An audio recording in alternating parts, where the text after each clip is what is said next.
ಶ್ರೀ ಕ್ಷೇತ್ರ ಧರ್ಮಸ್ಥಳ ಗ್ರಾಮಾಭಿವೃದ್ಧಿ ಯೋಜನೆ BC trust registered Sullia taluk Sampaje ವಲಯ ಭಜನಾ ಪರಿಷತ್ ಸುಳ್ಯ ತಾಲೂಕು ಸಂಪಾಜ್ಯ ವಲಯ ಇದರ ಸಭೆ ಅರಂತೋಡು ಗ್ರಾಮ ಪಂಚಾಯತ್ ಅಮೃತ ಸಭಾಭವನದಲ್ಲಿ ನಡೆಯಿತು.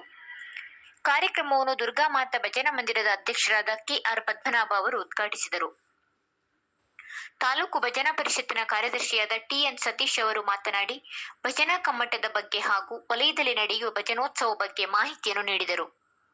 ನಂತರ ವಲಯದ ಭಜನಾ ಪರಿಷತ್ತಿನ ಪದಾಧಿಕಾರಿಯವರ ಆಯ್ಕೆ ಮಾಡಲಾಯಿತು.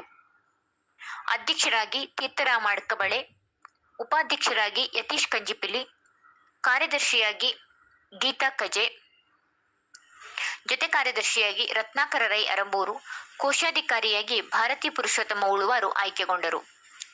ತಾಲೂಕು ಭಜನಾ ಪರಿಷತ್ತಿನ ನಿರ್ದೇಶಕರಾದ ಸೋಮಶೇಖರ್ ಪೈಕ ಅವರು ಮಾತನಾಡಿ, ಭಜನೆಯ ಮಹತ್ವ ಹಾಗೂ ಮುಂದಿನ ದಿನ ವಲಯದಲ್ಲಿ ನಡೆಯುವ ಕಾರ್ಯಕ್ರಮಗಳ ಬಗ್ಗೆ ಹಾಗೂ ನಮ್ಮ ಸಂಸ್ಕೃತಿಯನ್ನು ಉಳಿಸುವ ಬಗ್ಗೆ ಮಾಹಿತಿಯನ್ನು ನೀಡಿದರು.